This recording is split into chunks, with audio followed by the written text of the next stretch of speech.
Each year, Microsoft Research hosts hundreds of influential speakers from around the world, including leading scientists, renowned experts in technology, book authors, and leading academics, and makes videos of these lectures freely available.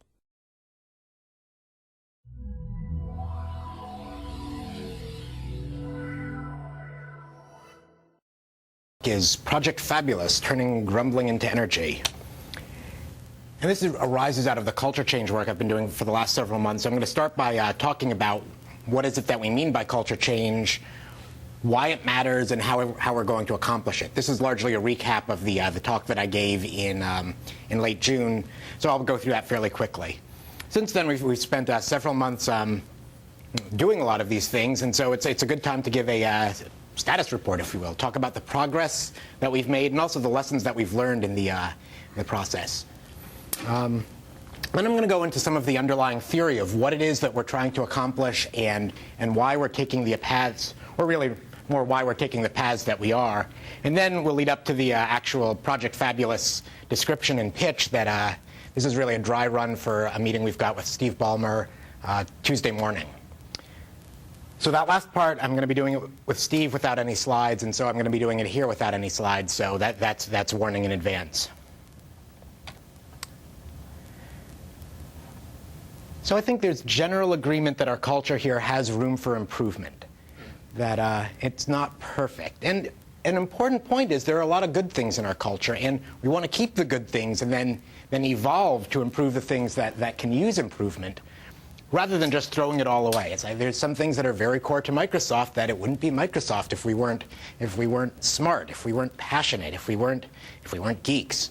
So we need to keep those things, but there's a lot of other things that really need to could stand a lot of improvement. And of these 7 attributes I'm going to focus on, the first 5 actually came from a list that Steve Ballmer sent me this spring when I first started working on this. He said, well, culture change along with business model is one of my top 2 priorities, and here are my 5 top priorities for culture change. There's a couple more that we've added because we think they're important supplements to his as well, and they're not really in conflict.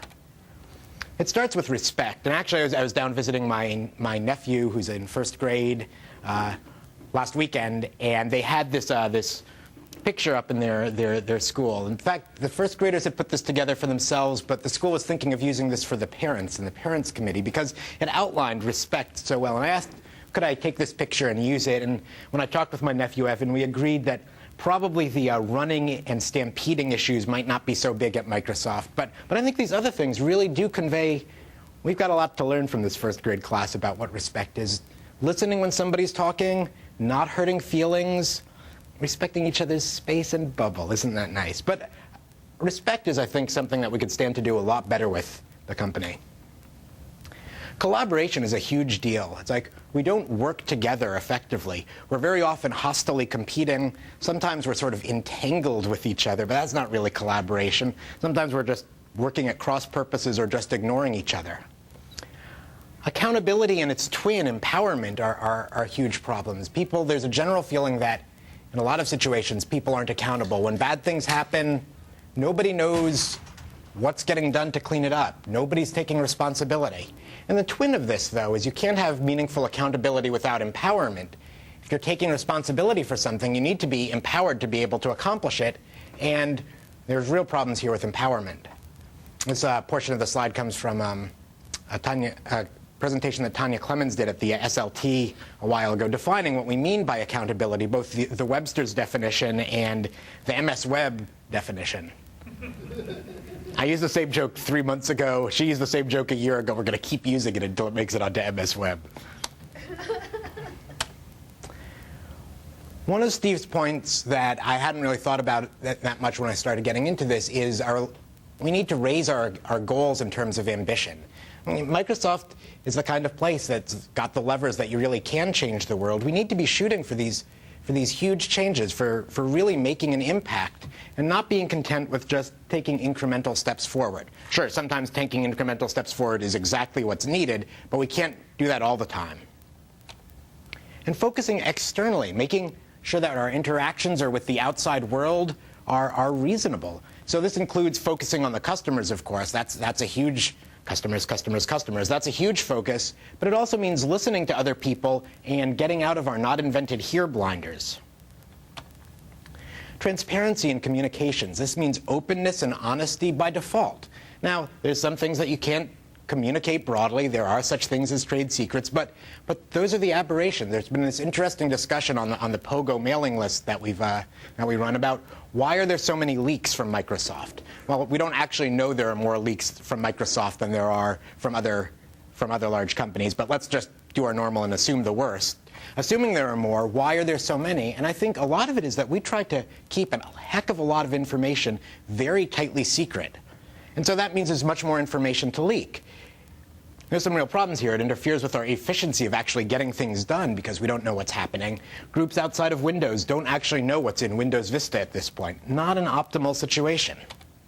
And then diversity. By this I mean diversity in all the senses of the word, both the sort of broad sense about diverse backgrounds, perspectives, also the very specific senses about gender, race, orientation, accessibility, national origin. This is something that we as a company really could do a much better job at. I'm heartened by the attention that's getting paid to this, but there's ample room for improvement. One of the simplest things to look at is we're still a very technologist-focused company where the technologists really are privileged. They're the elite class, the developers, the architects, the senior researchers. And everybody else is perceived as less and less important and less worthwhile. And that really flies in the face of diversity. So why should we do this? At the high level, I think the most important reason is I think everybody at the company really means it when they say that our most important asset is our people. It's us. Now, the company doesn't always necessarily behave in accordance with that belief, but I think it's really true. That's the major asset. That's what's led to our significant market share. That's what's led to our immense profitability. And so changing the culture so that we're more effective and that we have a better time and that we enjoy ourselves more, that's really important. I also think a lot of our inefficiencies here are due to these cultural issues. Our lack of communication, not knowing what's going on, or having huge amounts of checks and balances to make up for the infighting due to the competition. Failing to realize significant opportunities because of collaboration. All examples that you can, in each individual case, you can point to specific issues, but when you take a step back, you see that it's really the culture that leads to the prevalence of these. And I also tend to think it blocks innovation. In particular, a lot of our lack of diversity of focus pushes us into very narrow areas where the only places that we think about innovation. If we take a broader focus with more diverse perspectives, I think we'll get to be much more innovative.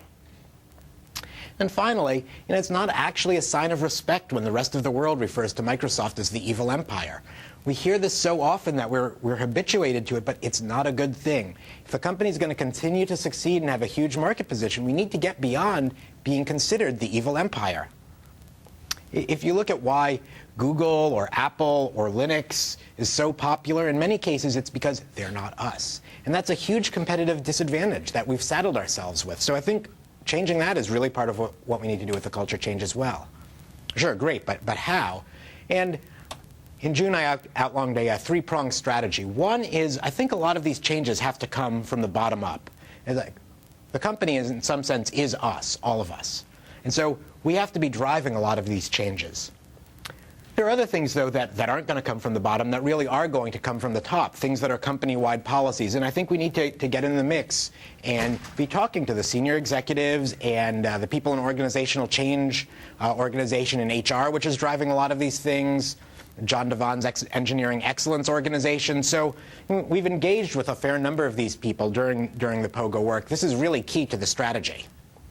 Then finally, there's a lot of skepticism that this will actually work. And so we need some showpiece projects, some projects that behave according to these cultural attributes and then are really successful to really be the proof points that you can be very successful without throwing chairs through windows and having every other word be a four-letter word and being a bunch of straight white programmer guys.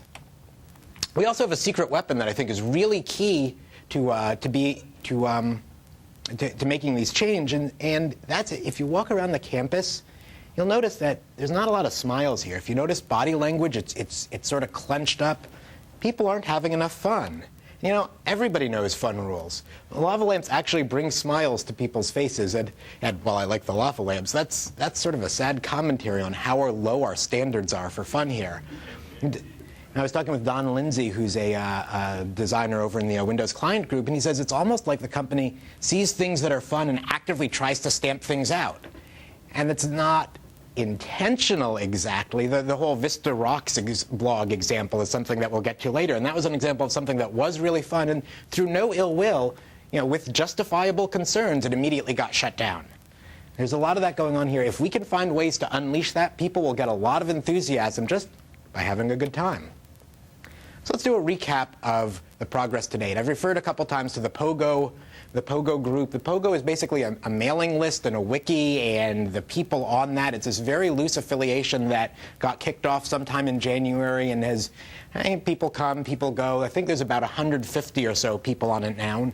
And there's been, a lot of the work goes on in email discussions, and there have been some regular meetings.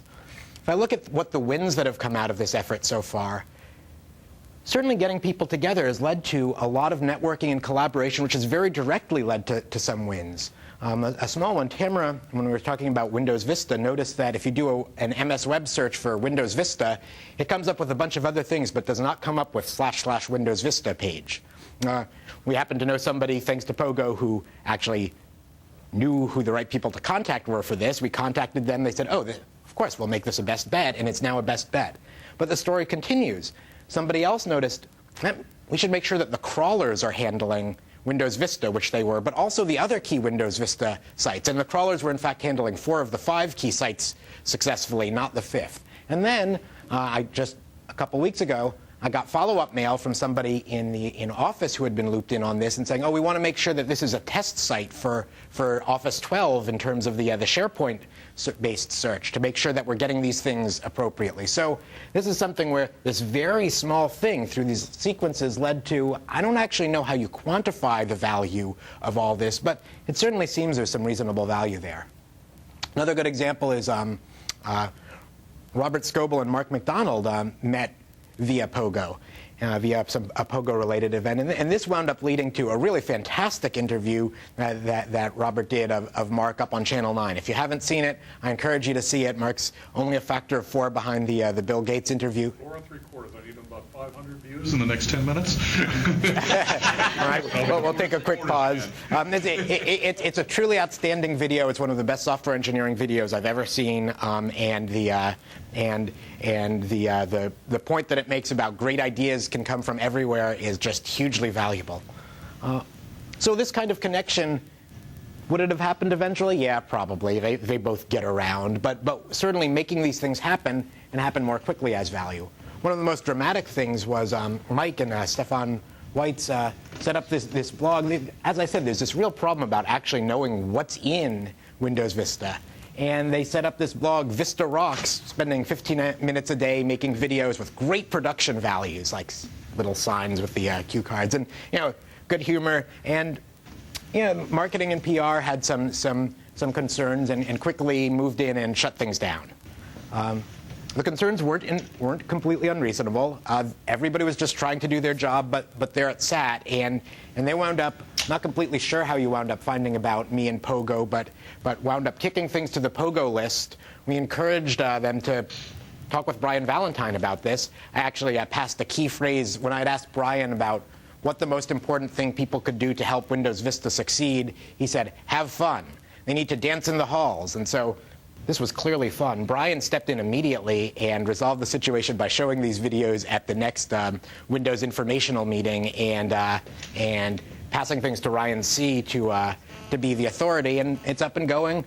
Late-breaking news, through some more ongoing Pogo connections, Mike sent some mail saying, well, how do we evangelize these further? Bunch of different places to take it, as well as featuring it at the Blue Hat Hackers Conference. This is a place where we get outside hackers in to talk at Microsoft. It's happening in a couple weeks, and show these as clips in between things, both to get the word about Windows Vista out to the 500 attendees a day that we're going to be having there, but also to show to the outside world. And I think there's an executive session as well, where people will be seeing it. And that idea really came up from Kimberly and Andrew Cushman, who are doing Blue Hat, but also happen to be on the POGO list and probably never would have met each other otherwise. There's also some longer-term possibility ticked off, and it's still not clear what's going to happen with any of these, but they're all interesting possibilities. There's work on the next generation HR portal. This is what I've referred to in the past as the employee portal project. It keeps getting renamed. They've got a team staffed there, but thanks to POGO, we've got some broader connections and are doing both consulting and looping in other groups. An interesting problem in the Windows betas is it's difficult for people to file bugs. Well, filing bugs is easy. EasyBug actually is fairly easy for filing. But seeing if the bug exists already, seeing if there are similar bugs, that's actually extremely hard. It's called EasyBug, not look-for-bug. On the other hand, DevDiv has this interesting technology, Connect, formerly Ladybug. There's certainly synergies there. And then there's a bunch of MSR-based search and data mining technologies that can be relevant. Some of this will probably happen for Beta 2.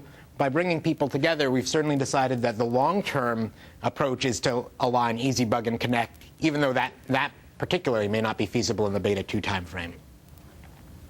Another really interesting idea is to leverage the intern and alumni networks for Windows Vista. The intern idea actually came from a departing intern who said, when we're all back at school, we're really proud that we worked on Windows Vista. We think this is great. We'd certainly be up for evangelizing this if you could give us some posters and stuff. And not only that, we have infinite time, so we'd be happy to help test and dog food it. I mean, better than whatever interns would be doing otherwise, no doubt. So this is a really interesting idea. We're still trying to put the pieces together to make it happen. It's one of these complex cross-organizational things that everybody, when it came up, said, "Duh, yeah, sure," but it hadn't surfaced before, and it really was. This was a good example of the openness of POGO. The fact that it's run as a completely open mailing list allowed interns to join. So when we kicked off the question about how do people help Windows Vista, an intern said, "Hey, we can help."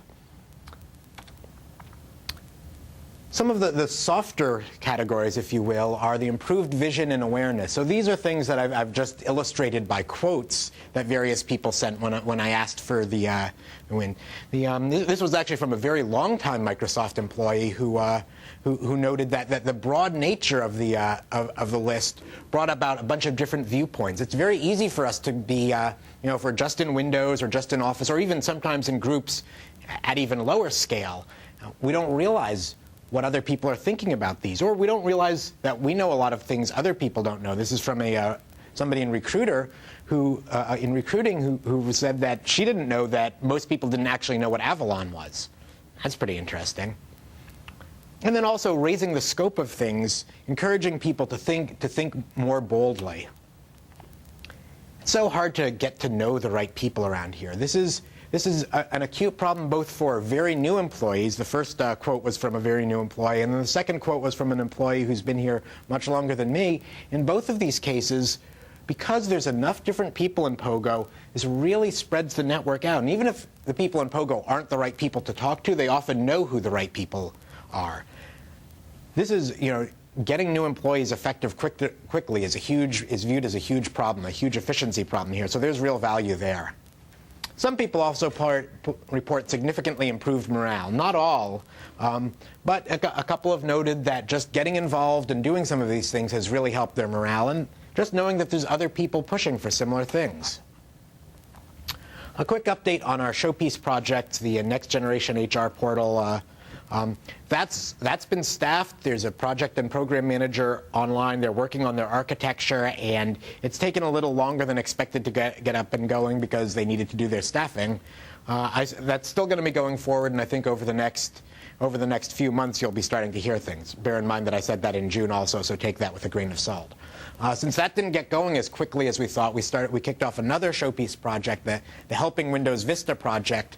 And we partnered in that with Windows Communication and Windows Client Marketing with the idea of what can people around the company do to be helping Windows Vista, to help make it successful. Things like the security team, the security audit team is badly understaffed. How can other outside security experts help then, outside Windows that is, by doing the first pass of threat modeling reviews, by helping with the fuzz testing. If people can put in a few hours and we can mobilize a couple hundred people, that's enough to make a very significant impact. There's been a handful of other things. There's several interesting pages on the wiki about that and bunches of smaller things going forward. Some smaller projects that actually haven't gone as quickly as we hope. Transparent commitments, the idea that for senior people to make their commitments public to the company. There has been some momentum there. There's probably about 8 people at the VP level who they and their entire organization have made their commitments public, or in some cases just they and the senior members of their organization. There's links on that transparent commitment site, and we're continuing to suggest, shall we say, that this policy should be more pervasive. Collaborative commitments is this interesting idea where 2 or more people taking a commitment jointly that all succeed or all fail. We had a very interesting meeting with this, with several of us brainstorming along with Chad DeVries from HR, who's got the responsibility for the commitments project. He had just finished reading all 3,000 of the MS poll comments. In this meeting, the idea came up that people could not imagine taking a collaborative commitment with somebody on the same team as them because, after all, you're competing with them for a review score.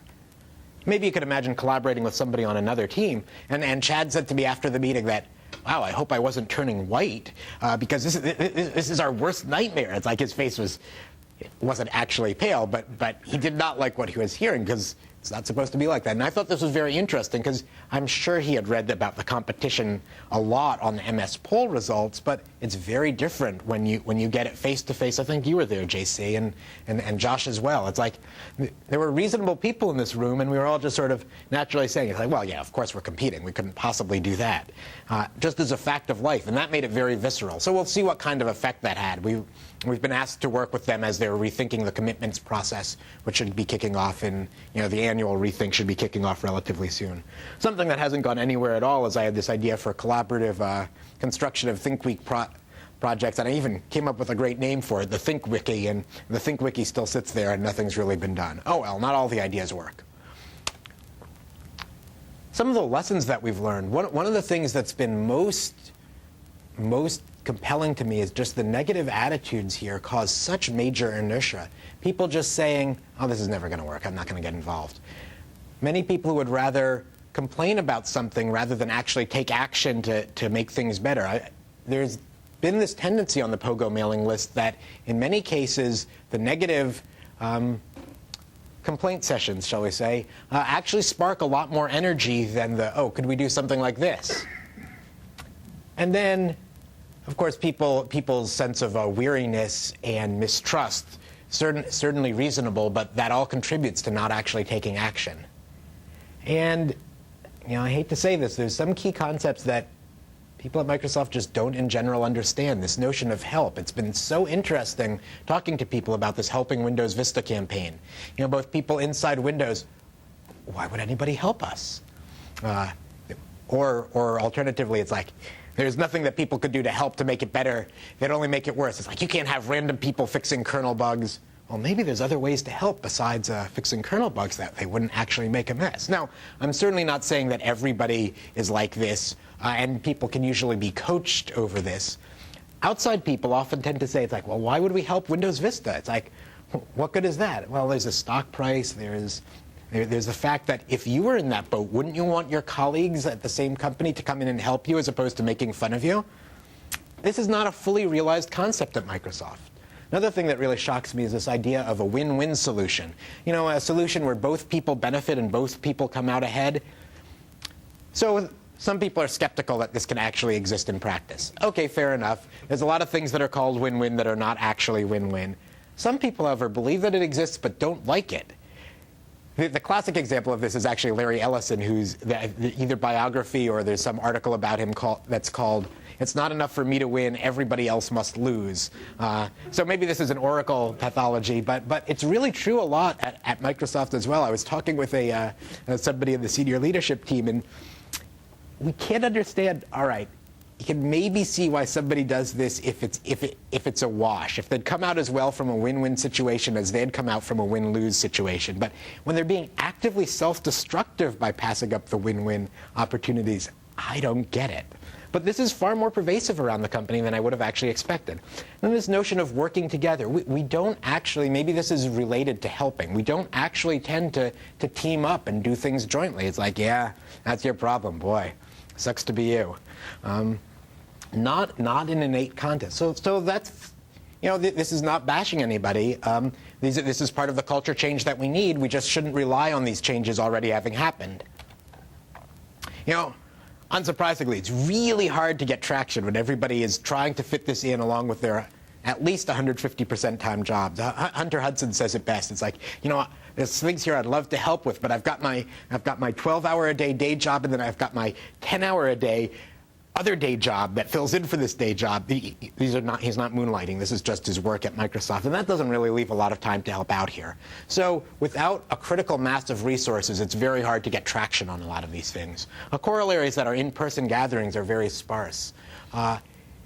There needs to be some compelling reason for people to free up the time, and it needs to be really compelling. And even then, you're only going to get a relatively small percentage of the people involved. Again, that's okay. This is just something this was much more of a problem than I expected. And of course, there's been huge inefficiencies due to lack of resources. I've been able to put most of my time in on this. A few people have managed to get something like this into their commitment, so they're able to put in 4 hours a week or something. But hugely inefficient. One really good example means I'm spending a lot of time doing administrative stuff spectacularly badly. And then a lot of my time goes to scrounging resources. I've got this great idea for this screensaver contest. So this would be great. You could do a screensaver using Expression, this new tool that's just come out from DevDiv. For Windows Vista, stress the screensaver areas and a bunch of different things a lot earlier on than they would. Somebody in a Windows client, so this was on the Windows client plan. It fell out just because they didn't have the resources to do. Okay, fair enough. This is Pry 2 at best. It'd be fun, though. Fell out of their plan, so they said, but if somebody else can make this happen, we'd see about getting it at least shipped on the web, and if it's extraordinarily good, we'd try to get it in the box. Great. Then I found somebody in marketing who said, well, I've got some budget for a prize. Great. Unsurprisingly, the DevDiv people would say, oh, yeah, we'd be happy to train people with Expression, try to get some traction for this internally. Great. Now all we need is somebody to host it and judge it. And, well, I've got a couple possibilities. They're thinking about it. A lot of my time has gone into trying to scrounge this. It doesn't scale particularly well.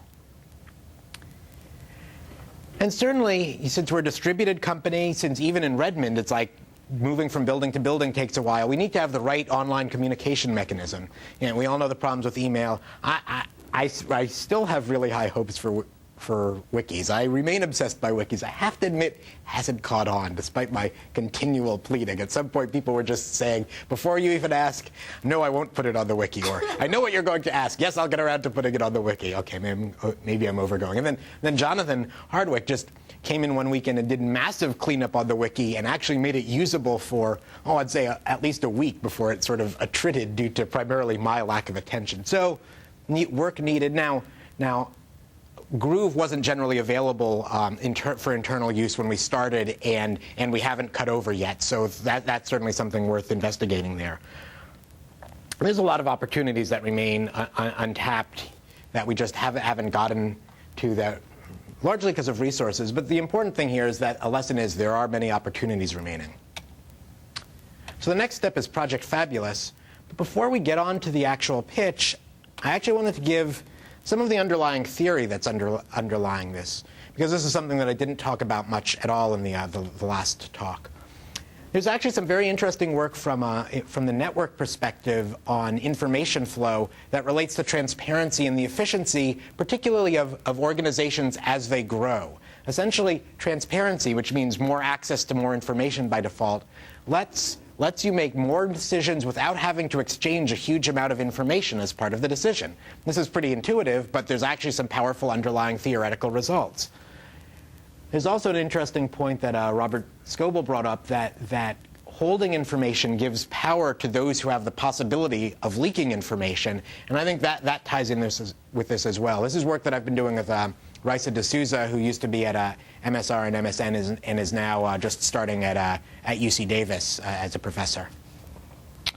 A lot of these references here come from people who I've gotten to talk to at the various MSR visiting lecture series. Catherine McKinnon was one. I actually was lucky enough to have a lunchtime conversation with her. Catherine, along with Andrea Dworkin, really originated the concept of sexual harassment and got it put into law.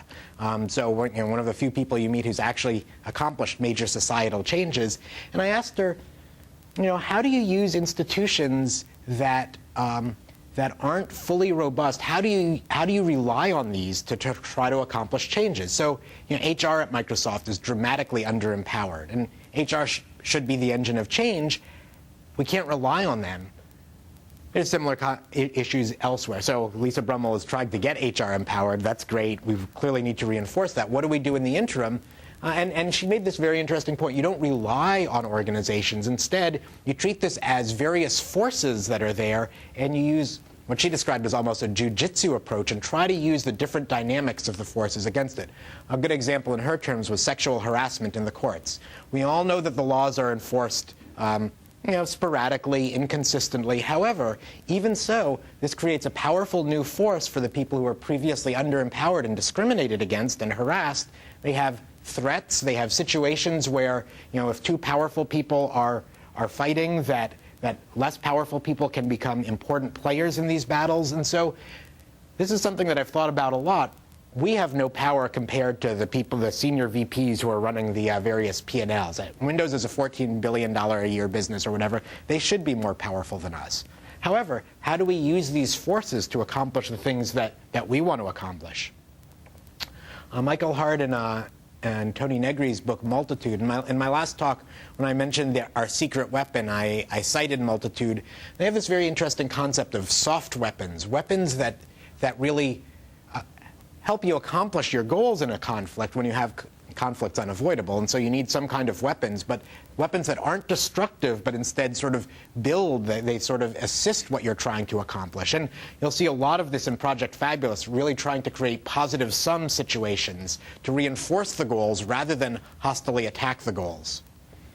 Cornel West, when he was here for his talk on Democracy Now!, in that book there's this very interesting section where he applies the traditional religious Constantinian versus prophetic distinction. So a Constantinian religion is something where religion is very set in society. None of this render unto Caesar stuff. It's like we are the state. The Eastern Roman Empire being an example of this. So very rich, very powerful churches, as opposed to the Old Testament prophets who had no positional power, who had no wealth. It was sort of their moral force that they used. And then Cornel West applies this to hip-hop music, distinguishing between gangster rappers and the more positive rappers like Run DMC, etc. And that made me realize that, well, maybe some of these attitudes can apply in corporations as well.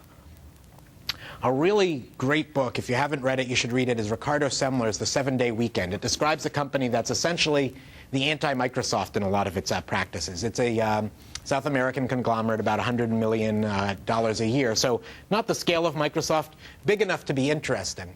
It's gone through recessions. It's incredibly trust-based. Their audit committee is randomly selected employees. Of course, not all employees have enough financial training to be on the audit committee, so they're given the financial training.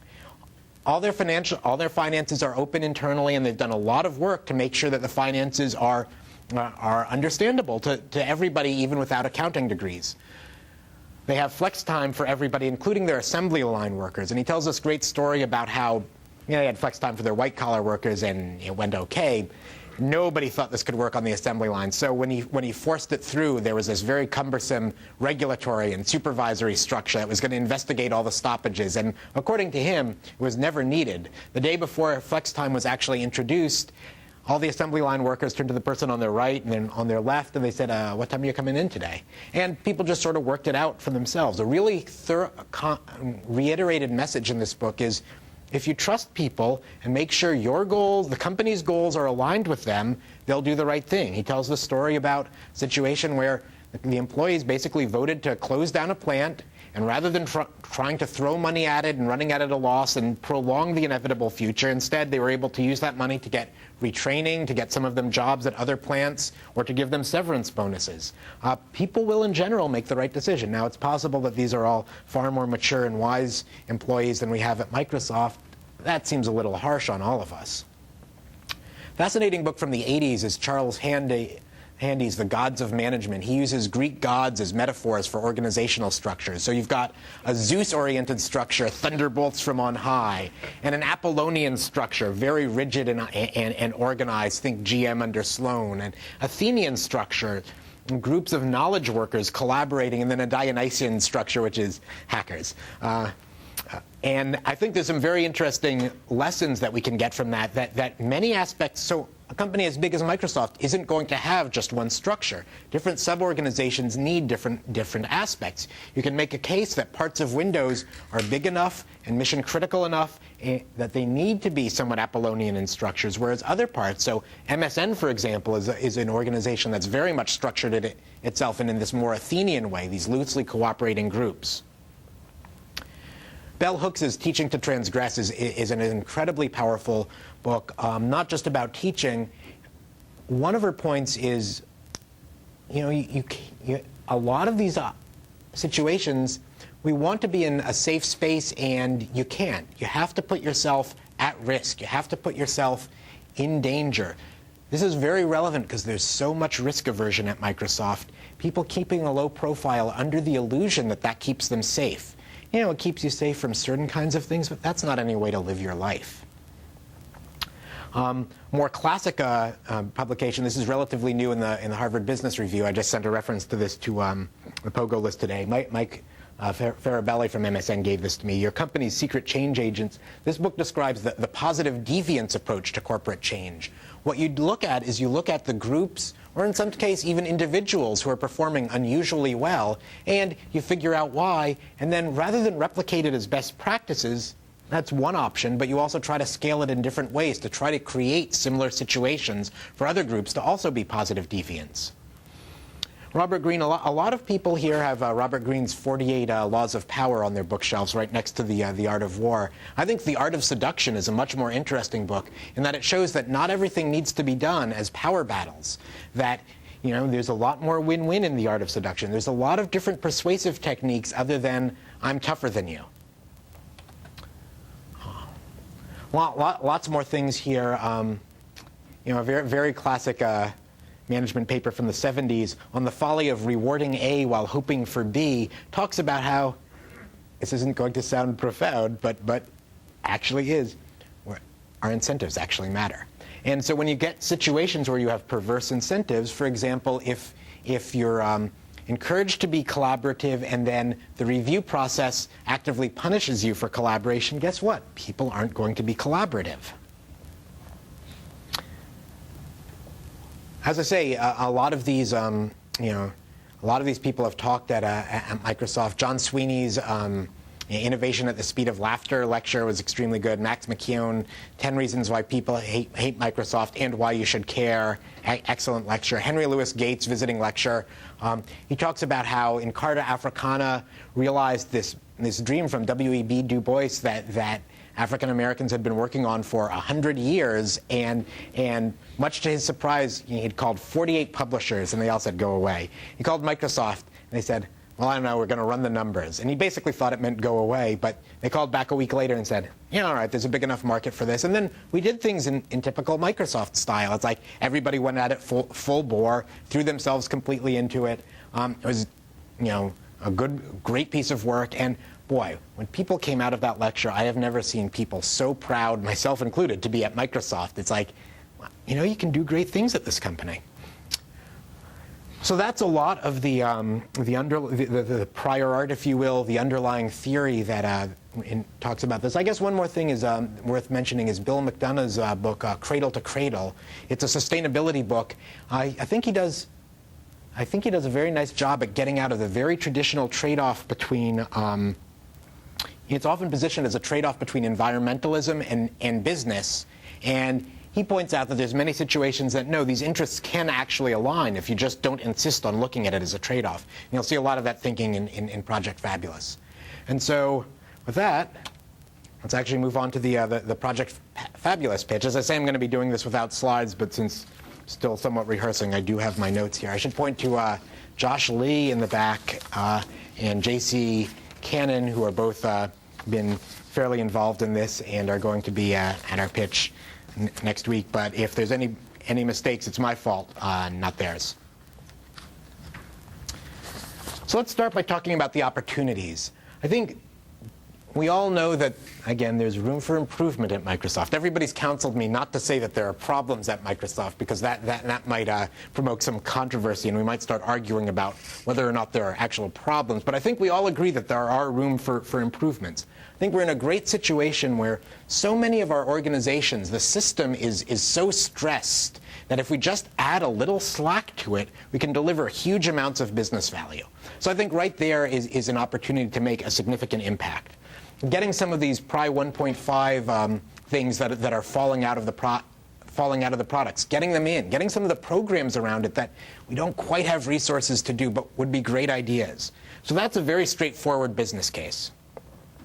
On top of that, though, I think we've got a real opportunity to increase the collaboration and the communication around the company by really providing a nexus for this, a physical space as well as a virtual space that really can be the hub of collaboration. Place matters. In-person contact matters. And, you get 50 people in a room. I had this interesting talk with Jennifer from MSN about their hack day that they had. You get 50 people around spending an afternoon all hacking on a project. You feel the energy. You get something useful out of it. Not everything you get out of it is useful, of course, but you get some useful things, and whoa, that shows the seeds. Patterns and Practices group does this a lot as well. Really matters a lot. So not only that, we can share best practices, we can share our techniques, we can hook together the people who are focused on collaboration. So that's a hugely leveraged opportunity. If we had a high-profile, fun, exciting, different, inclusive project, that would help in so many dimensions, with retention, with morale, with external PR. And on top of that, I think we can really catalyze and accelerate the cultural changes that are already going on, but really make these happen a lot better by creating an organization that's got a truly fabulous culture, and then using that both as proof points by being successful that this can be effective, but also to infect the rest of the company. And when I talk about a fabulous culture, like some of the principles that we've got in mind are transparency by default. The team is the guru, not the cult of the individual that we have so many places, but individuals working together as a team. I think there's a lot of times where your collective wisdom is far bigger than any individual. Introspecting early and often. We want to be a self-critical culture. We can be much more effective at that. We really need to be a self-aware culture and a culture focused on self-improvement. So really build that in as a principle, and don't wait till after the fact, after the 3-year release process to say, well, let's do the post-mortem. What are we going to do? These are not new ideas. Many of these are built up from various groups around here, what the various groups are doing. Get out of your comfort zone. Work on things you're passionate about. Involve the customer from day zero. Work with the people you like, not just people like you. And most importantly, I think, act the way you want the company to be. The way that we'll get the company to really start acting in accordance with the company values is if we all start acting in accordance with the company values. So really, the objectives of Project Fabulous is to deliver value by working with other groups. I'll list off some of the kinds of projects that we'd take, and some of the initial projects that we've got semi-committed. They really fall into several categories. Jump-starting programs and projects that are currently falling between the different groups. The things where it's not directly in any one group's charter, but or one group's done something that solves their particular needs, so it'd be a 50% general solution, and another group has the other 50%, getting them together and then sort of doing the integration. There's also getting the priority 1.5 things into the product by co-investing with the groups, by doing some collaborative project. If a product group throws, a good example, well, depends what day of the week it is. The list view component, for example, from Windows Vista. That's something that, the last I heard, has actually fallen off the list. Are there ways that by doing some co-investment, this is something that gets a lot of passion from people who are into social networking, apparently. Are there enough of those around the company that they'd be interested in helping out? Or could we just put a slug of resources to supplement the team's resource and get this in? And there's other places, I think, particularly in conjunction with groups like Engineering Excellence, where we can jointly invest in reusable artifacts, both the software, the processes around them, the practices around them, and get those promulgated across the company. The other aspect of this, the other objective I see is investing in our talent. As I say, we all believe that that's the biggest asset that Microsoft has. We need to act a little more like that. So by having something that people can get involved in and making sure that this is really finding different ways that this can be open to everybody, not just the people who are assigned to this full time, but having ability so that people, when they've got an hour or two to spare, can come on by or do something online. When you've got a half day, or when your manager is actually saying, okay, we got a week between projects, this is a good time to go do something to recharge. How do we get people involved like that?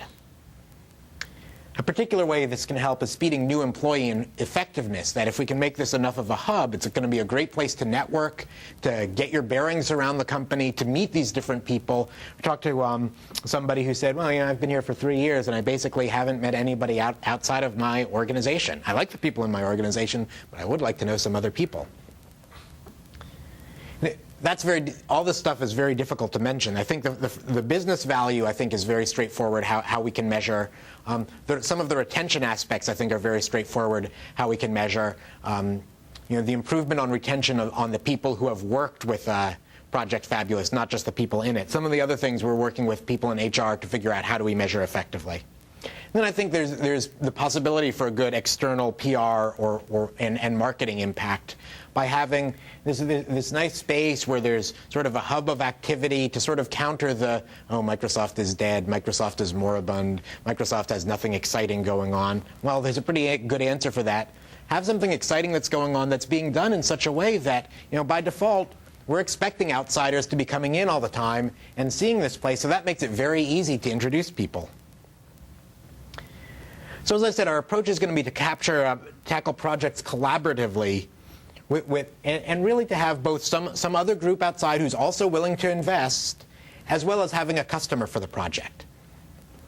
There's a couple of different scenarios with this. One is a group's coming in with a problem. List view is falling out. Or I've got this marketing program, and there's 46 different organizations I suspect to have to be in. I don't even know who they are, let alone have resources to go talk to all of them. Is there something we can do here jointly? I also think there's going to be the other situation where people come with ideas.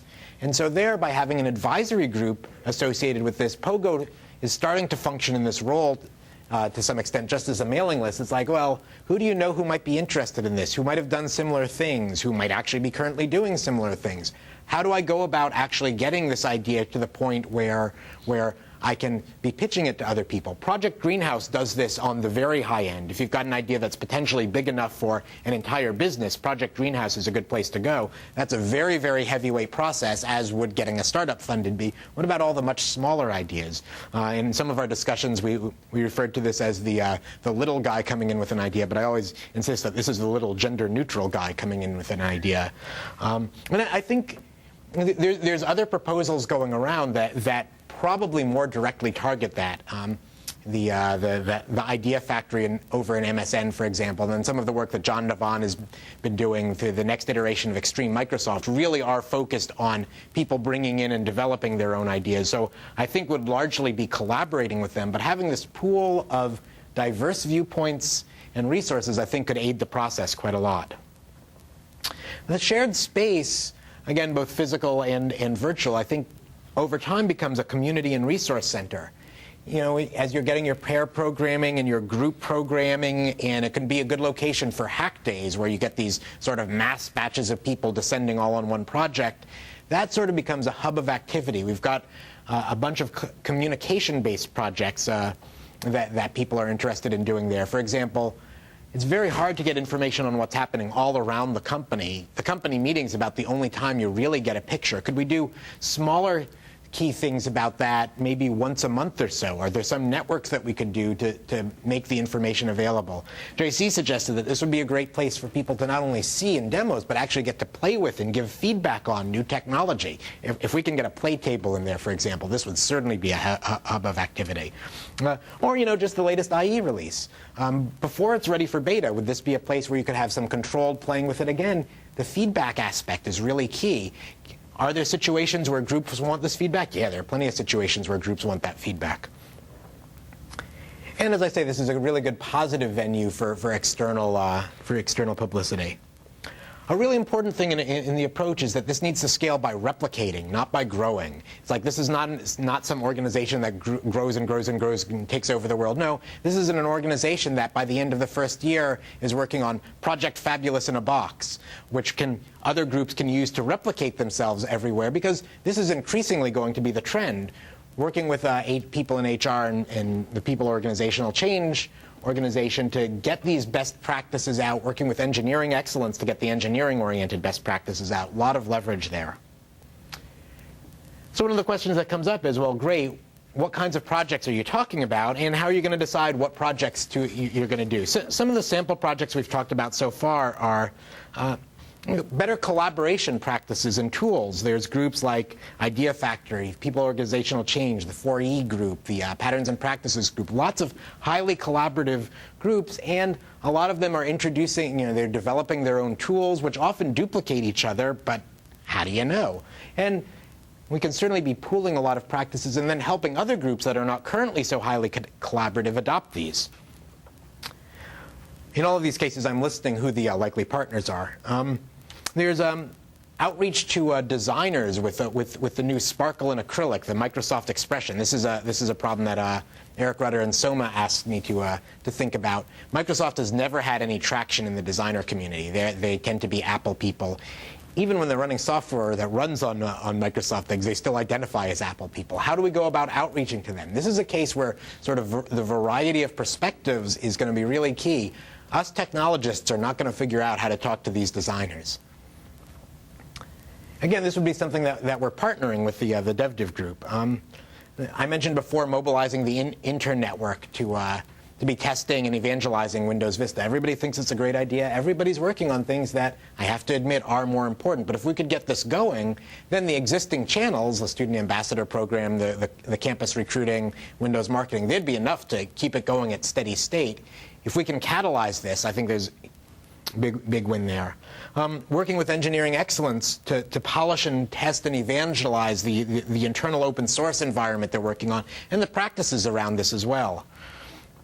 With the Enterprise Briefing Center to arrange sort of participatory experiences for our key partners and customers as they're coming by.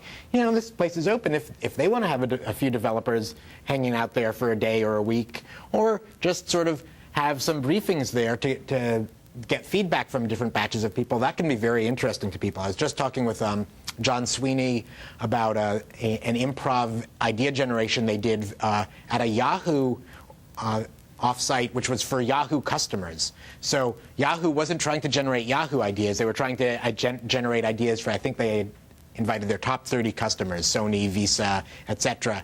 And he said this was incredibly well received. People were writing thank you letters to Yahoo for having this happen. Our global accounts unit does similar things for our customers, and I think this could very much fit into their sweet spot. I mentioned the onboarding issue. It's so hard for new employees to come in here. So can we have drop-in mentoring? Can we have networking sessions, which are not just networking sessions, but are also revolving around accomplishing something, and so people are more likely to go. A real key to this is to make this shared space nice.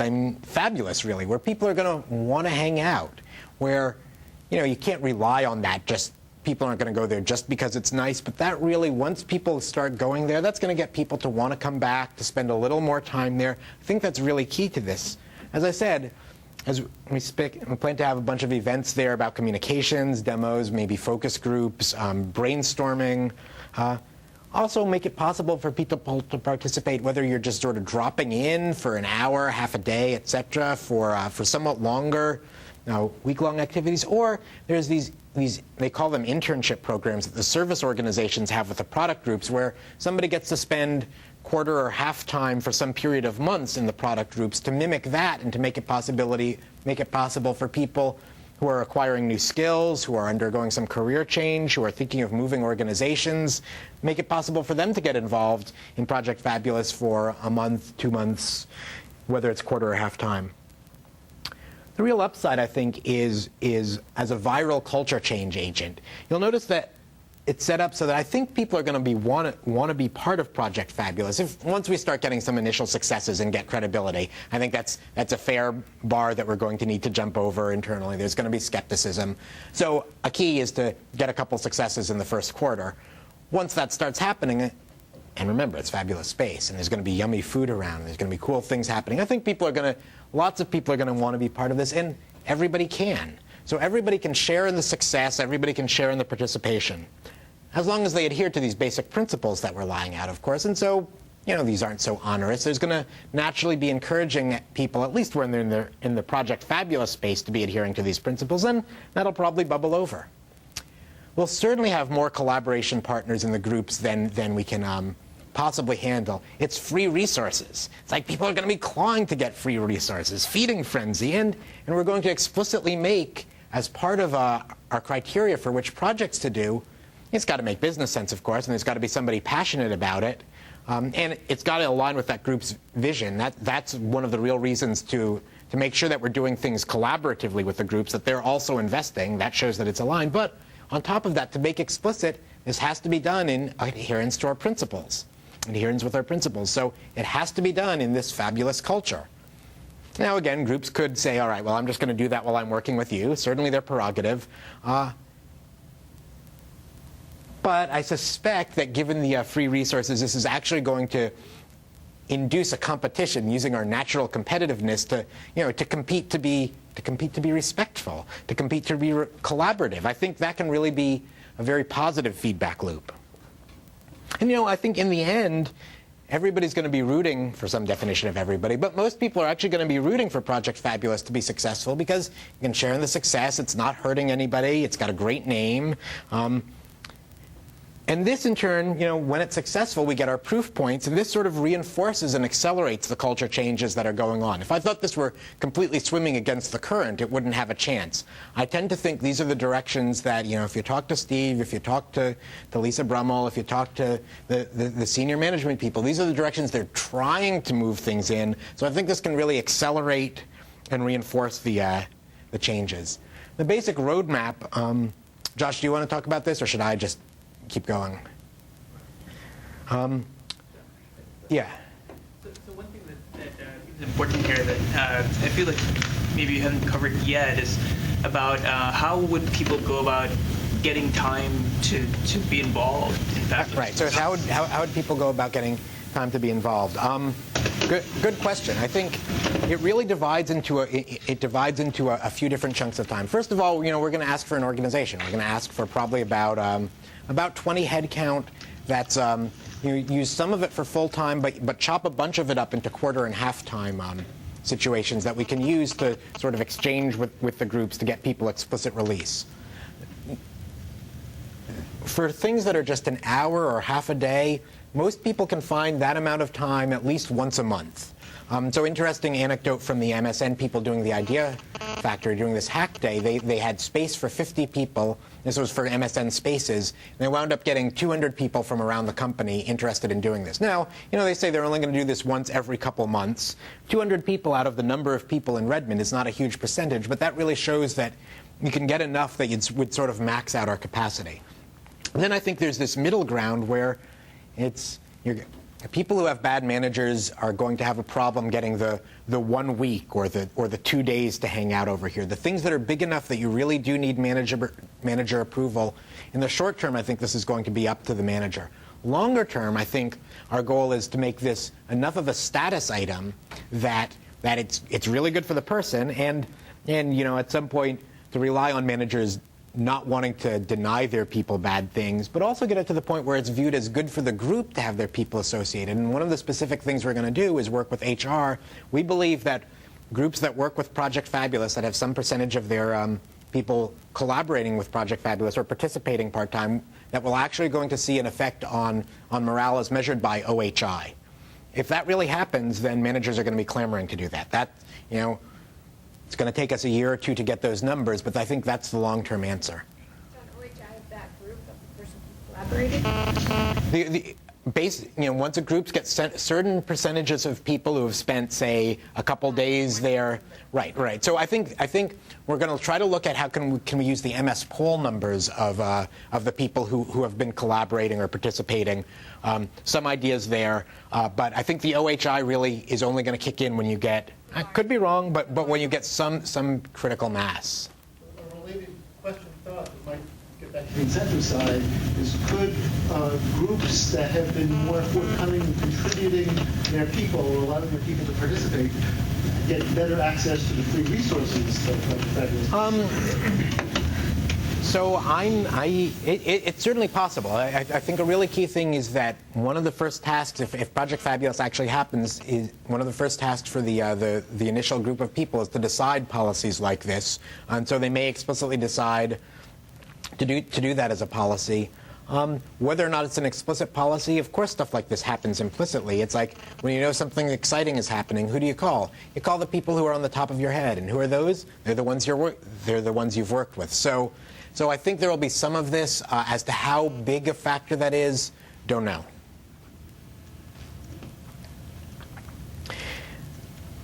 So our proposed roadmap is first quarter, move into some temporary space, get some initial staffing, and get a couple wins, get a couple of projects actually delivered, a couple more in process, to start to conquer people's skepticism, to start to get this labeled as a good thing, to start to get groups realize that, oh no, this is good. If I collaborate with these, good things happen. To start to get the people, when they're asking their manager, can I spend a couple days here, to say, oh, Project Fabulous, yes, they helped with this. Okay, well, I guess you're not just goofing off. That might not be enough, but it sort of starts that process. And get initial definitions of our processes, our success criteria. In a year, in 2 years, I've given some vague answers on how do we characterize our effect on morale, retention, etc. What specific measurements are we going to come up with? By the next quarter, try to get into some permanent space, get fully staffed.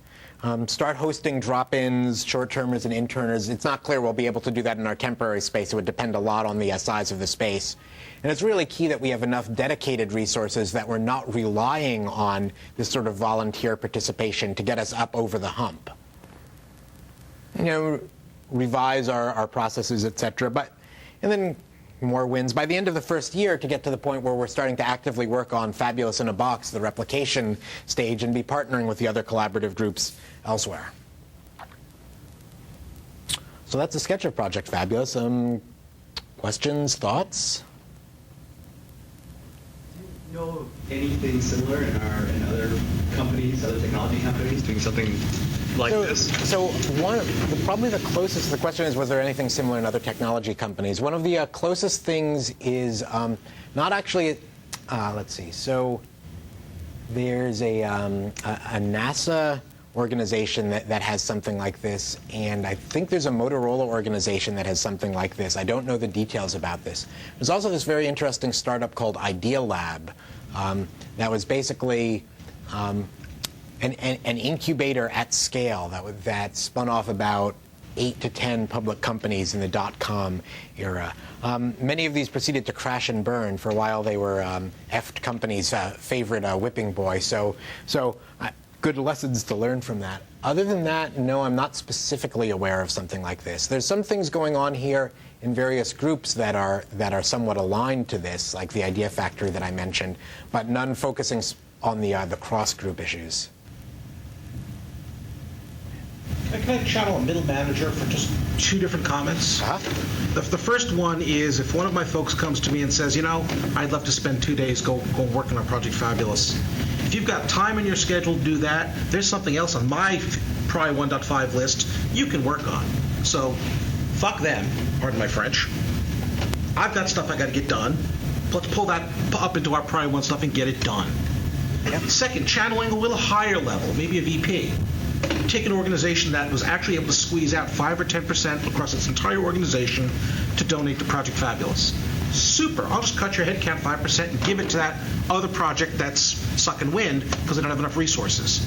Why on earth, as a middle manager, would I ever want to let any of that happen? Yeah, so I think I think there's plenty of really bad middle managers here. I think there's plenty of middle managers who realize that in the end, their success is their ability to attract and retain the good people. And if other managers are letting their people do this, this is assuming that it's a good thing, then people will start to realize that that's not a long-term success objective. At the vice presidential level, the people I'm seeing rising to the vice presidential level in general understand the wisdom of investing. There's some very interesting things happening in MSN. There's some things that are happening in the Windows planning moving forward to the next release. So I think it'll be patchy to begin with, to be honest. I don't think it's going to have everybody jumping on board. A key to the plan is it doesn't rely on that. Again, that's why it's so important that we have a slug of core resources so that we're not relying on this to get the proof points. John, I think. go ahead. Well, I mean, just real quick, is it about that particular question? Or? Yeah, I was just going to ask John that maybe this goes back, because I think those are very good, hard questions. Goes back to the win-win, both in presenting this to management and specifically at those levels, is to somehow tie in, whether it's if you participate, if you are a contributor to Project Fabulous, you will get back these benefits, or you will have a priority on resources. That we have to be able to create some mechanism or structure for a win-win. It's possible. So the suggestion was giving the priority giving the priority for the resources to those who do it. That's. It certainly is a possibility. I, in general, tend to think that for things like 1 and 2 day participation, that's at a level where the transaction costs will kill you if you're trying to give specific paybacks for that. The win is more general in nature rather than the specific payoffs. If someone participated, they would learn where the opportunities for their group to potentially have Project Fabulous help them. So that person could go to their middle manager and say, look, I was over there for a couple of days. I really think we could have them help us in this way. So you could bring something back from the experience to the group. Right, it's true. And I am making the leap of faith here that the groups, and in general the trend towards investing more into people is not a smokescreen. If this is a major lie that management is foisting off on us, well, this won't work, but we don't really care because we don't want to be working here anyhow. So I am assuming that there's reality behind these other cultural trends. Sort of costs nothing to assume it. Just to clarify, I didn't mean that priority on the thing. That was just one example somebody else raised. But looking at that win-win, so that virtue is its own reward, but you also get something where we find this win-win is a good. Right. I tend to believe satisfied employees should be enough. Should be enough. Well, retention, right? Retention. That's really going to be MS Pol scores. We all know that there have been some pretty significant management changes based on bad MS Pol scores. Right. So I think there are some different aspects here. One of the biggest middle management tools, right, is I have a 3.0 performer. And if he would just take his blinders off and realize that he's not working for Microsoft, he's working as Microsoft, and he knows no one outside of his own group, and he gets here and he works 10 hours a day, but he's still just a 3.0 performer, right? Sending him to a place like Project Fabulous, right, can open his eyes to see that there's more than just what his current task list is, right? So I may get back an employee that's more productive by sending them to 2 days of Project Fabulous instead of 2 days of negotiation strategy training. He might be wearing pink when he comes back. That's true. That's true. I'm still working on it. Still not sure whether we can actually request a clothing allowance. Yeah. So, two questions actually. The first one, I wasn't too sure what you meant by fabulous in a box. It's just the code name we're using for getting the practices and the templates that we're using. Josh, do you want to talk about this? Yeah, I think just we mentioned it a couple of times. Fabulous in a box is basically, if you think about the centers of mass we have at Microsoft, right? Charlotte, Silicon Valley, the UK, taking the kind of concepts, the infrastructure, the collaborative infrastructure, and just replicating that, the IDC, where they can use that, and then maybe even beyond that, right? Taking it to customers who say, I love this concept, I want to create this kind of environment for myself. It's a great sales technique for our people and services even to kind of build that up at our customers or universities, et cetera. Virus. People may not know that we have NEO in the box for those outside locations. So is that where you're getting the NEO, the box, right? But yeah, this is yes. Yeah. then second question. And the second question, is this similar to like how Google has this 20% time, right, that you can do whatever you want? Is this Yeah, similar idea? so one of the taglines I sort of toyed with as illustrating the external impact and then described, because I'm not a marketing person, is a fabulous alternative to 20% time. It's not the same. It's not at all the same approach as Google's 20% time. It's a different attempt. It's a different way of trying to accomplish the similar things. Google has a very different, there's a lot of things about Google culture. If you check the Pogo wiki, we had a fair amount of discussion about 20% time. I did a Birds of a Feather session at Computers, Freedom, and Privacy this year on it. There's a lot of things about the Google environment that are necessary, that have the friction remarkably low so that 20% time actually works. In particular, it's very easy to change projects. Many people work on multiple projects to begin with. They're very easy, with the web services model, there's very easy paths to getting things out in limited releases in small ways. There are areas of Microsoft where that's the case. That's not generally true. And so it's far from clear that an overall 20% time policy makes sense for Microsoft, and it's even less clear that we're remotely close to anything like that. Now, organizations that do have a 20% time policy or a 10% time or some variant of that, and there's starting to be some, I think they'd be really good partners for Project Fabulous because, can we use some of these techniques that we're doing here to sort of effectively harness that energy? That's an interesting and open question.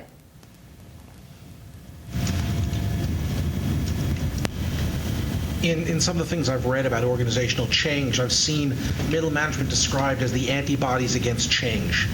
And you've talked about change coming up from the bottom and change coming down from the top. And you've got this entire organization within Microsoft whose job it is to resist or prevent. Well, it's not their job. It's that their incentives are all so that there's nothing that they can gain from most changes, and there's huge amounts that they can lose. Your job is what you get paid to do. Fair enough. Okay, and in that case, their job is in fact that. Yeah, this is a huge issue. I think the only way to break through that is to find. This is a place where the scale of Microsoft is hugely valuable. There are, say 10% of middle managers are aware enough that they see that the value in this, that they see that, I better get on the cutting edge of this curve rather than getting left behind. I tend to think that's a little unfair to middle managers, and it may actually be somewhat higher, but they're under such constraints. All right, assume it's just 10%. You know what? That's going to be more participants than we can handle in the first year. It's going to be more. I think the other thing is that by having collaboration partners, by doing explicit collaboration, this is a different way of doing the win-win thing. If we're first collaborating with a group and they're getting something out of it, then they're going to see the value, and it's going to be much harder for them to say to their employees, no, we don't want you to participate. So again, that's why the resource request for this, basically what we're going to be asking for is 2-year budget of budget guaranteed for 2 years, 10 to 12 million a year. That's 20 headcount. It's a lot more money than you'd usually ask for 20 headcount because we want to have enough money, first of all, for external consulting, second of all, for the yummy food that I keep talking about, to do things somewhat nicer, and we're going to be entertaining a lot, but also so that we can do co-investments with these groups so that in situations where people would like to collaborate but are strapped for resources, we can say things like, well, if we funded a contingent staff person there for X amount of time, would that make it easier for you to collaborate? So I think early on we want to make the barriers to collaboration so incredibly low that we seed the process so that middle managers see this as, an opportunity, not a threat. Are you going to say that?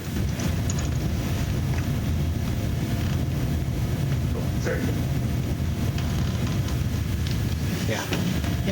I guess one thought I had is I'm trying to think about the managers in my group, and I'm pretty sure that all of the managers in my group wouldn't really have any issue if someone said they wanted to spend a couple days doing something. And particularly if they said it's like a growth or a training, whatever kind of opportunity you look at, and say, hey, I'd like to spend a couple days spending time with this group doing this stuff as a self-enrichment. I mean, they're always pretty encouraging of looking for ways to do that. I don't know, but I don't know how unique my group is. Right. So I think this is the point that's the case. A good counterexample is managers in Windows right now would not be saying that, and you can't blame them. And then it's very patchy how much managers at this point. I think it's in general patchy how much managers are investing in their employees and how much managers are really prioritizing their employees. our managers here have really conflicting objectives, and different people come down on different places on those. So I think what Jason brings up is a very real issue. Yeah. Well, like let's say we have 2 days to spend in Project Fabulous. That's really not a lot of time to ramp up on something, right? So is it more of like just playing around with the bids, like just firing up a program in like a usability group? You know, like when I think we have to work out like the various things that people can do in a day or 2 days. But you know, spending time in open source projects, you can actually get up and going and do something useful in 2 days. So you can't understand Windows in 2 days, but if you've got a relatively small project with an area, particularly projects that have been designed from the beginning with this in mind, you actually can come up. It's like the hack day that MSN Spaces did was pretty interesting. People in just an afternoon, maybe an afternoon and evening, but came up with some reasonable things. So there are useful projects that you can do in relatively small amounts of time. You know, a good example is add-ins, for example. In many cases, a well-done add-in environment is something that you can learn the API fairly quickly. You've got a lot of stuff already there for you, and you can churn out a new add-in in a day or two. You can mentor someone on a spec for a day or two, or help someone create a business plan for an idea that they brought to Project Fabulous. Right? You can help connect resources for, if it's an RSS project that you know there's people in Windows and Office and MSN that are all passionate about it, you can help connect those. Those people bring something to the table also, right? Those people are not empty shells. They bring their own expertise and their own thing to share, right? It's sort of, it builds. Right. You know, it's a very good point that there's going to be some things like, you know, we're probably not going to be collaborating with the Windows kernel. We're probably not going to be collaborating with Office Core or SQL Server Core. You know, the things that people take several years to become experts in. Yeah, all right, you're not going to get up and go on those in 2 days. Again, the scale of the company really helps us a lot because there are enough of these other kinds of projects that I think we can keep things saturated. Did you? Okay. I think actually one of the things that's really important is actually, the thing is that we often present ourselves as a tools and platforms company, right? So we have a great deal of like really good and powerful tools that live all infrastructure. But a lot of times the things that create passion amongst users are the things that are more the applications that sit on top of that. And I think that, you know, this is an opportunity to really make things that are maybe just kind of, you know, relatively thin applications, but leverage some of the great tools we have and do really interesting things. You know, I mean, and I think like you brought up like, you know, things like Expression and Sparkle and some of the projects that are kind of bubbling up around Microsoft now, I think are good examples of that we're doing what it seems like for the first time. Yeah. And I think having an incubation place to kind of get more of that happening would be in particular, the cross-discipline and cross-organization aspect of it makes it possible to see these relatively small opportunities that, oh, you know, when you get so mired in actually working on the tool and using the tool all the time, you tend to think all the easy stuff has been done, and you tend to think of the really hard stuff that's going to strain the tool. And then somebody new comes in with a new pair of eyes and a different set of problems and says, oh, I don't suppose I could do this. And you say, well, of course, that's trivial. That's scarcely even interesting. That's only going to take you a day or two. So it's a very good point. And this is when I talk about the importance of diversity. This is part of the reason why it needs to be done to a certain scale. Again, relying on the core resources to get things going. That the core resources have to be big enough that we've got diverse skills and diverse perspectives and diverse backgrounds, because I think that's key to unlocking a lot of these opportunities. I also think that over time, and this is where the Fabulous in a Box comes up, we'll get a lot better. I talked about partnering with EEG, who, you know, they've done a huge amount of engineering on their shared source environment, but understanding the practices about how do we get this onto a project, you know, how do we get this useful in some project that isn't fundamentally shared source or hasn't started out in a shared source way? Or if we're starting out a new project, what do we want to do in the shared source kind of way? We wind up being a lab that experiments with a lot of these things and winds up building up a lot of knowledge in just the practices to get things going effectively. If you look at agile programming groups that have been together for a while, they tend to get things very set up based around collective ownership of things, very low overhead entry policies. From what I'm told, Google actually has things set up to the point where people can come in and be just about effective in core products in a week or so by virtue of having paid a huge amount of attention to this as they're setting up. So I think there's lots of learning that we can do here. So feel free to ask like the rude questions, the hard questions. I'd much rather be getting them now than getting them from Steve the first time. Good. You've got a smile on your face. So I was just thinking over some of the stuff you were talking about when I say like incentives are key, and some of the things you were talking about. You're talking about incentives outside of the standard core, like review incentives, right? And so you're going to be getting this head count. And so in the end of the day, are you, is this team also going to be under the same structure that's there for Microsoft? Or are you guys really coming up with something that you're trying to model outwards? Yeah, to be determined. We certainly wouldn't come up with anything unilaterally, but we are working a lot with the people in the people in organizational change org. And so we might wind up as betas for some of these ideas. And certainly they've expressed interest in, by having this broad, sort of cross-cutting array of people, that these would be good people to be consulting with on these as well. Unclear what will happen on that front.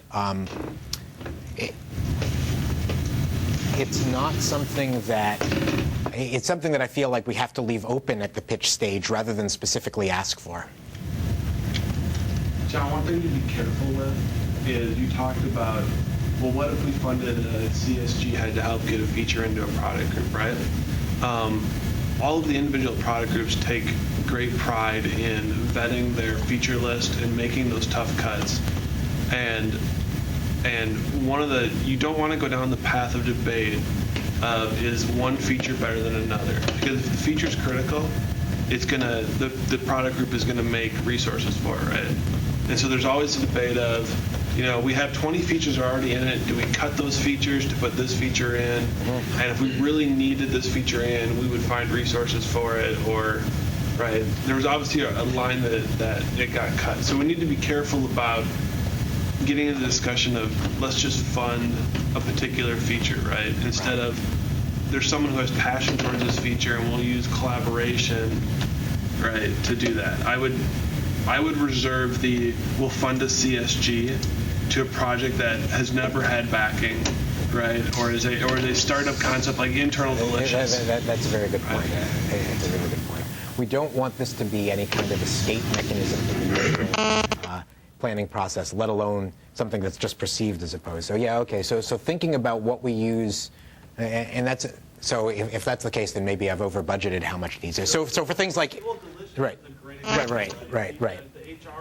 Right, exactly. Things like infrastructure projects, but it's not so appropriate for core product things. Good point. Well, it could also be things that are not that's askew from an existing product, right? Like it could be something like, okay, well we're making like a plug-in kind of thing, or some kind of, I don't know, like some kind of GIF animating package or something, right? It's not going into an existing product, but it's just like, here's a cool thing we can build. And often what those things will do, that, we find all the time in our own work, right, is that in the process of building such a thing, even though it's a relatively small app, you uncover certain deficiencies that are in the platform and the tools. And that highlights those back to those groups, then it's kind of a way of making change that's not saying that, like, we need to stick my feature to your product, but more like, oh, we're trying to do this thing, we want to do it in the best possible way, and here's what we came up with. And they're like, well, why is it so slow?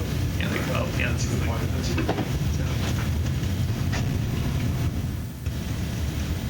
So one of my concerns in doing anything that's got a throwaway creation on it is the maintenance, the test, to going forward with something.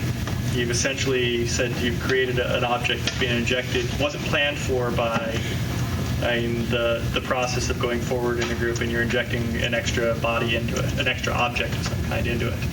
And those feel like orphans. And they also feel like right. So I think, again, this is part of the reason to require co-investment from the group, require collaboration, because as part of those discussions, you wind up, as part of those discussions and as part of them committing the resources, that's when you need to discuss this. One of the things we do need to do is we need to work out the specific scenarios about how does ongoing support happen here. We wouldn't require it, but we'd certainly hope that we'd have templates for the project groups and recommendations for the project groups about what it is that you need to, be budgeting for. But it is a good point that, when I say it's free resources, if people view this as a free solution to a problem, that would be disastrous. If they view it as a supplement to their other things, because what you often wind up is you need a chunk of investment and then your steady state cost is lower. If they're able to budget their steady state costs, that's okay. Yeah, I was going to say, I think there's a project several years ago over at MSN called the Blender. I don't know if you know anything about it. I remember the Blender. Okay. And I think it pretty much faded out over time. It was a place, right? Yeah, it was a place. It's still, I mean, if you go to Building C, it's still there. I mean, you can walk into it, but I think now it's a big contractor bay. So, or where people do, like artists, or, artwork and stuff like that for the various private properties. And but the concept of it was something like this, to be able to do collaborative work or else to go work on something really different. So given that, and that didn't really fly over time, what is different about Project Fabulous, and do we have any evidence that it's worked anywhere else? Right. So the other things that come up as comparisons are Extreme Microsoft, Project Greenhouse, etc. So I don't know enough about Blender, but what I've seen elsewhere is, first of all, none of these things have had the chunk of dedicated resources, a significant chunk of dedicated resources. Without that, and you see the same dynamic in the open source stuff. Unless you've got a couple people who are just willing to put their life on hold and get a project going, you can't get to the community mass. So, in other words, people have assumed self-sustaining earlier. Another thing is none of the projects I've seen have really put an emphasis on marketing their project. They've just sort of assumed that, oh, this is a good thing, people will happen. It's like, I do marketing okay. It's like this is something that, it starts with proposing that it be reporting at a very high level, to get very high profile for it, and then to have the events that really directly try to suck people in. That's another thing that I think we're thinking about, having had the basis of looking at what didn't actually work for these other groups. Finally, I'd say that so many things at Microsoft are really elitist. And a lot of these other projects have had some significant elitist aspects, that it was a privilege to be doing this, or that it was only available to the top performers, or level 65 or higher, or just to developers. And I think there's huge value in going against that, because you uncover all these different opportunities, and then you uncover people who, they're marginalized, and so they're much more motivated to take advantage of any opportunity. Those are what I tend to point to as the major differences. I might not go into the elitism too much with us, Steve. How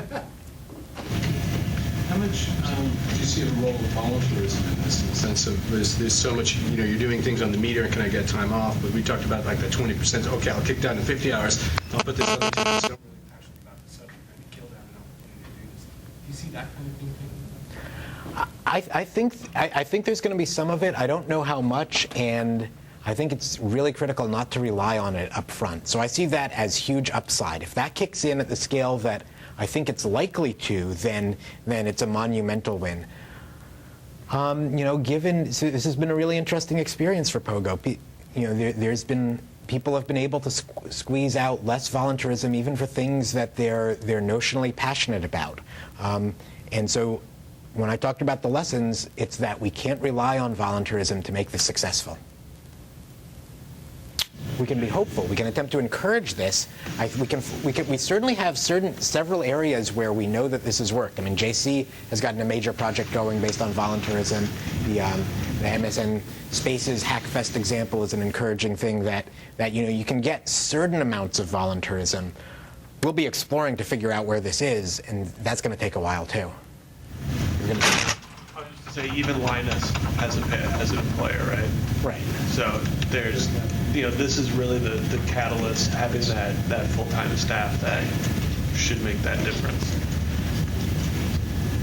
How is this culture change versus creating your personal utopia kind of thing? Well, so, act the way you want the company to be. If you want the company to feel like it's in utopia, create a utopia and be in it. So I think it's the inclusive and the collaborative nature that makes this infectious culture change. And then getting the proof points that something that is created as a utopia can actually be tremendously successful from a business perspective. I think that's the way that it's phrased. that's the possibility. Another positive is I'm pretty sure it's just within the Windows group. Maybe I didn't pay attention close enough, but Ian McDonald works on the central PM leadership team, at least within Windows. And one thing that they're totally struggling with right now is they have all these career stage profiles defined for PMs, right? But there's this huge chunk of specialty PMs that don't fit into that, right? I happen to be a specialty PM, right? So I don't write specs, right? Say I wanted to, right? Say I got tired of customer connection and I wanted to go write a spec. That's where I could use Pogo, or not Pogo, but Project Fabulous as, I volunteered, 3 hours a week for the last 6 months. I now have confidence in writing a spec. We have a portfolio of specs that you've written. This is a very powerful dynamic in the open source space that we can do it. So that was more an answer to the voluntarism thing. Yeah. When you think about creating a startup company, I'm essentially approaching this a lot like I would creating a startup company. You actually think about, all right, well, start with it being your own personal utopia. How close can you get to that in a way that makes sense for the other people involved, the funders, and in this case, we mean the larger organization. One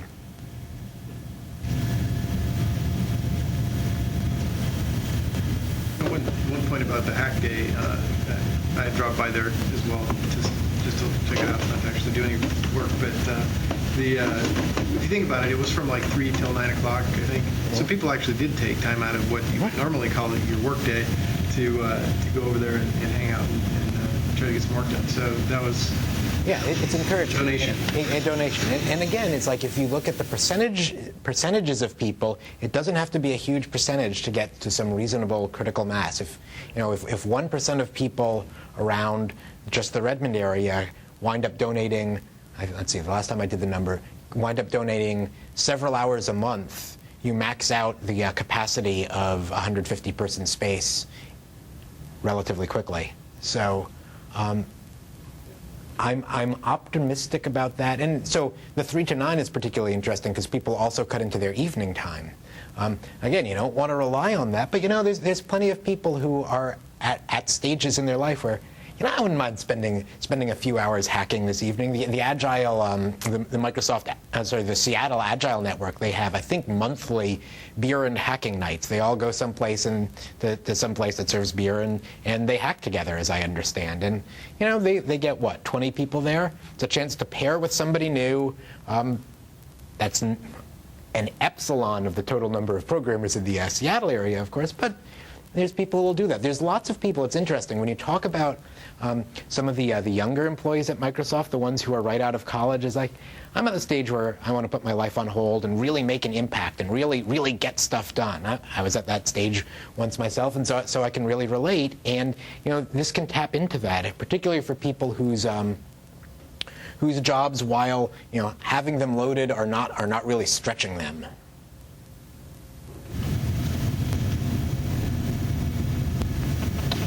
Well, thanks very much. You'll find out how it goes. But if there's other feedback, feel free to email it to me and Josh Lee back there. Thanks a lot. Thanks for all the questions.